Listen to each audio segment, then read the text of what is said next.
Assalamualaikum warahmatullahi wabarakatuh. Bismillahirrahmanirrahim. Alhamdulillah. Wassalatu wassalamu ala rasulillah wala qawla wala quwata illa billah.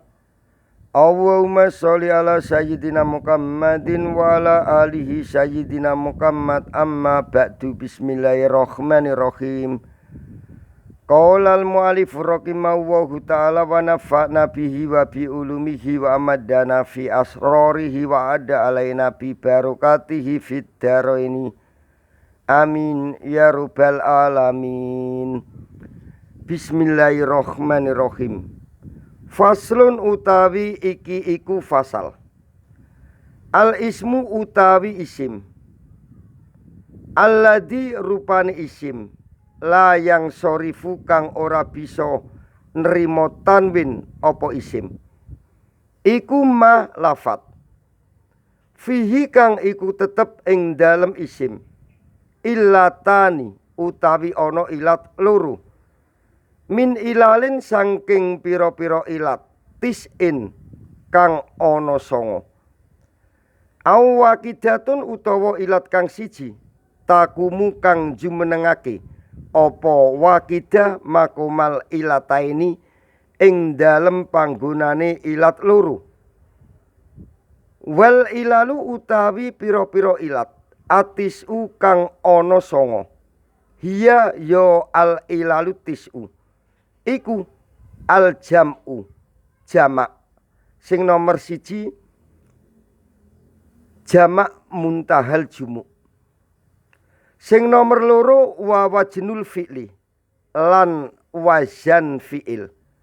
Sing nomor 3 wal adlu lan isim pindahan. Sing nomor 4 wa ta'nisu lan mu'anas. Sing nomor 5 wa ta'rifu lan ma'rifat.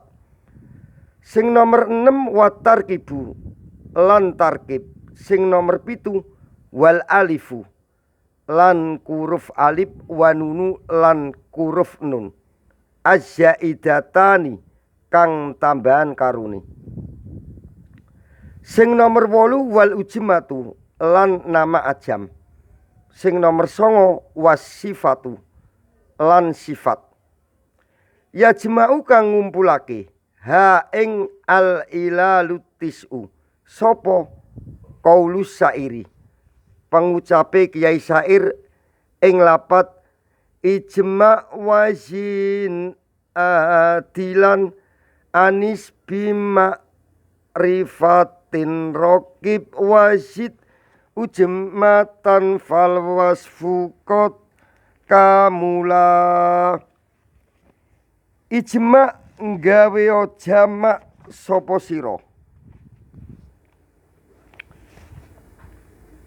wazin lan gawe wazan fi'il sapa sira, adilan ing isim pindahan, anis nggawe mu'anas sapa sira, bi ma'rifatin kelawan ma'rifat ilat alamiah, rokib nggawe tarkib majisi sapa sira, wazid lan gaweo ziyada sapa sira, ujmatan ing nama ajam nama asing. Fal wasfu mongko utawi keri-keri sifat iku kot kamula temen-temen sempurna apa al ismul ladzi la yang sorifu ma fihi illatani min ilalin tis'in.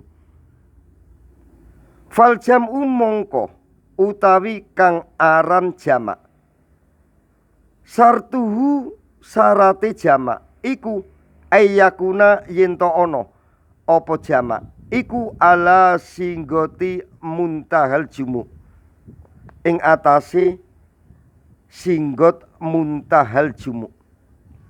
Wahia utawi singgot muntahal jumu iku singgotu mafailah, singgote wazani lafat mafailah, Nakwu masajida, umpamane contoh lapat masajida, wadarohima lan contoh lapat darohima, wa gunaima lan contone lapat gunaima, au mafailah utawa contone lafat mafailah.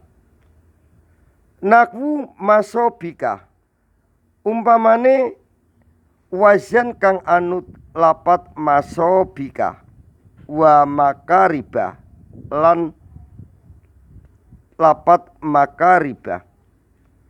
Wa hadil ilatu, utawi iki ilat, hiya yo hadil ilat iku al ilatu ilat al ula kang kawitan, minal illataini saking ilat loro. Allataini rupane ilat loro kulu wakidatin, utawi saben-saben salah sijine ilat, min huma saking illataini iku tamna'u nyegah opo hadil ilat asurfa ing tanwin waqdaha kali salah sijine hadil ilat.